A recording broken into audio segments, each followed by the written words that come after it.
My name's Jessica Weatherstone, and I am the program manager for this conference.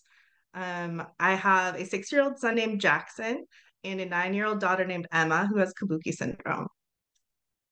We are a family who has participated in clinical research in the past, and we are interested in participating in KSOC. So I'm really excited about this next panel where we are going to get to speak to some patients and patient families who have already had a chance to participate. So I'd like to welcome Erika and her daughter Avery from the US, Jimmy, who's joining us from Australia, and MySha, who's also joining us from the US. Thank you all so much for being here today and spending your time talking to us. You're welcome. I wanted to start us off with a question that's aimed at all of you. Why did you participate in research and why is it important to your family? Erika, do you want to go first? Sure. Why did you want to participate? So I can help other people. Sure. I think, we come from a neurodiversity acceptance view, and we love and appreciate Avery for all the ways that she is herself, and also know that there are parts of Kabuki syndrome that are difficult for her. And if we can help her with those, we want to do our very best to support her and also help the people in her community. MySha, why is research important to you? So similar to what Erika said, I think it's really important to further research and help those with Kabuki syndrome. But also, yes, my daughter's name is Lila, and Lila is 6, and Lila has a number of challenges. So if I could help her with those challenges while also helping others, that would be why we went into it. Amazing. Jimmy, why was it important for you to participate in KSOC? Pretty much the same as the others. I want to help the younger generation and help develop medications or treatments for Kabuki syndrome. Awesome. So how did you guys talk for the parents? How did you talk to your children about Kabuki syndrome? Erika, do you want to take that one? About the syndrome itself? Oh, sorry, about KSOC. Sure. And participating in research.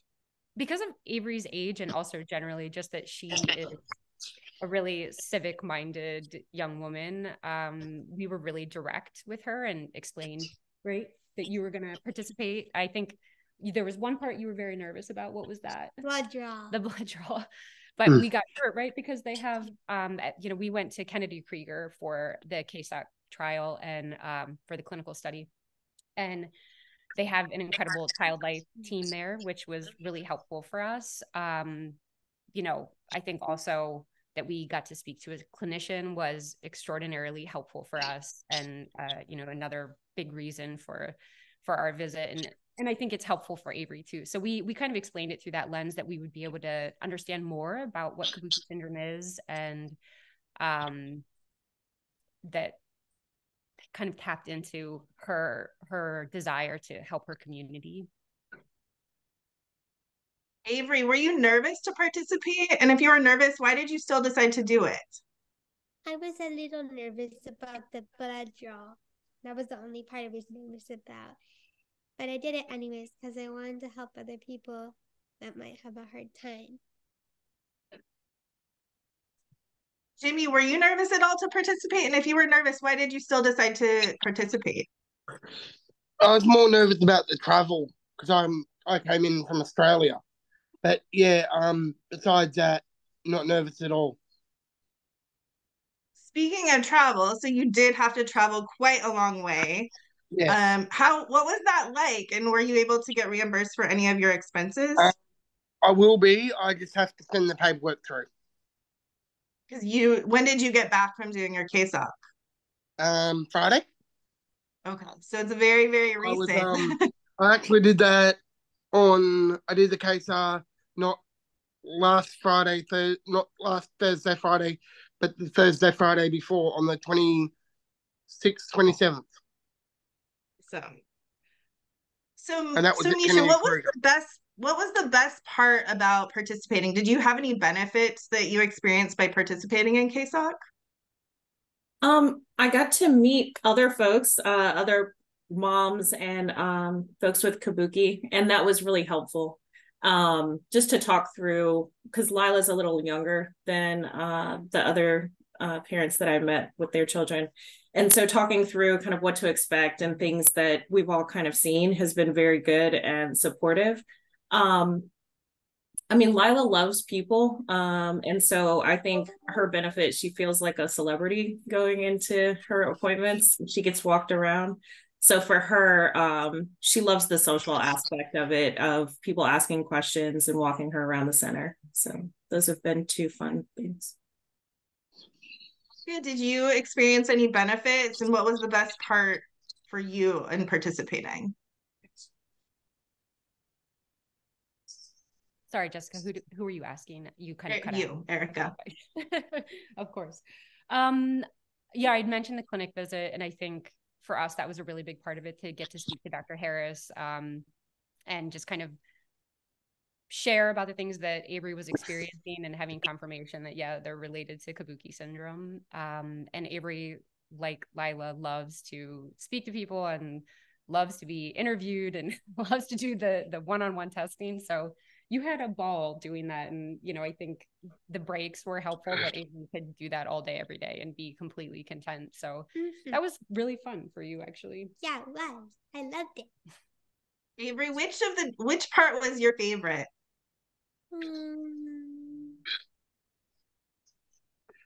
Probably all the testing. Oh, wait, actually, the interview was the funnest part. Oh, yeah. The interview. I really like the interview. Yeah. That's awesome. Jimmy, what was your favorite part, or did you experience any benefits? Everything. And yeah, they all stuck to the time as close as we could. I enjoyed my time there, yeah. What was your favorite part? Like, did you like the EEG, or when they were asking you questions? Maybe the meeting with Dr. Harris to explain what was happening in the different, what was happening in the diet and the different testings that I was going through, because I signed up to 7 trials. Yeah, so speaking with Dr. Harris and getting to meet with a clinician who is an expert in Kabuki syndrome is definitely a huge benefit, is what I'm hearing. Yes. So did you get to see any of the results? I know, Jimmy, you just finished, so you might not have seen the results yet. Did Erika or MySha, did you get to see any of the results from your testing? We haven't, but I feel like as I understand it, if we wanted to, we could, but I haven't actually requested to see them. Same for me. I haven't, but I know I have access. Okay. So if a family hadn't done some of that testing before and wanted to see the results, they could get some information about their child that maybe they weren't able to get at a hospital that was near where they live. So that's probably another benefit. Was any of it hard for you, Avery? Was any of it hard for you? Any of the going to Kennedy Krieger? The only hard part was the blood draw. I never liked those. Yeah. Yeah. So my daughter, I asked her if she had any questions, and her only question was, does any of it hurt?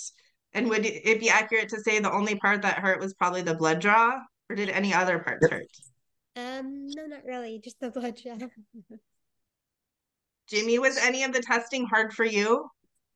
Yeah, my veins kind of collapsed in the first day of blood draws, and we couldn't get the blood that we needed, so we went back the second day and we got it.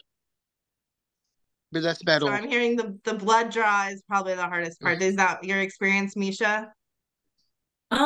Lila again is a little younger and a little wiggly, so the EEG was a little challenging. I think we probably talked through the whole thing.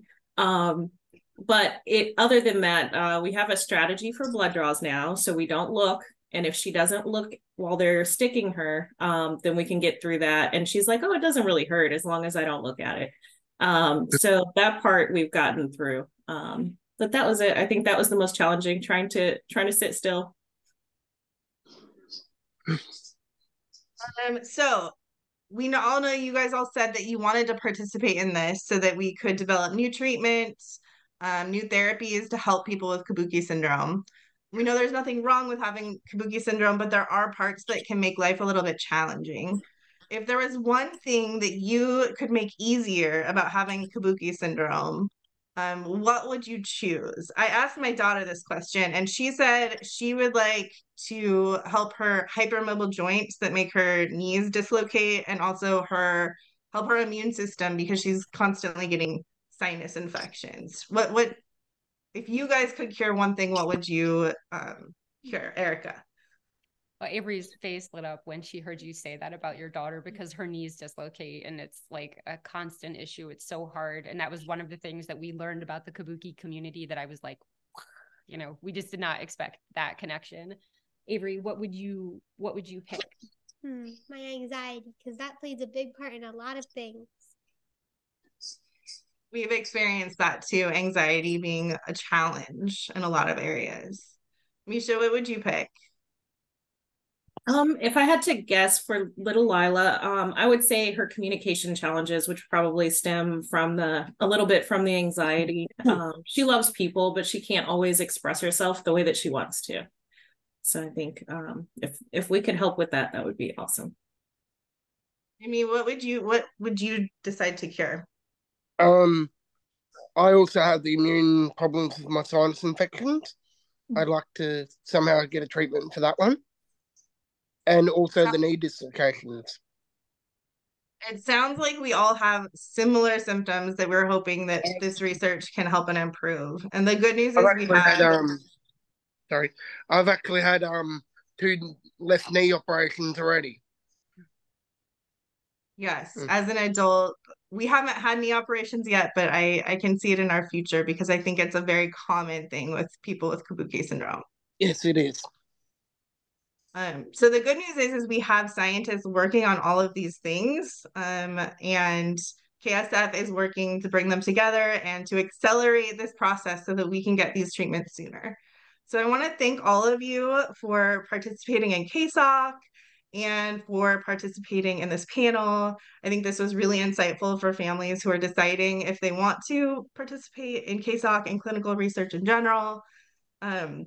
For those watching, if you are interested in participating in KSOC, you can fill out the KSOC participation interest form. You can find a link to the left of your conference platform. And then we'll also have that on our website if you want to think about it and decide to fill it out later. We also know that a lot of you might have questions. You can use the Q&A box to the right side of your conference platform to type those questions in now. And we will bring some of these panelists back to answer questions during our live Q&A session. But first, I'm really excited because our next panel, we are going to get to hear from the experts themselves as they answer some of our most frequently asked questions. So I'd like to welcome Corinne Stovall to the stage, who will be our moderator for the next panel.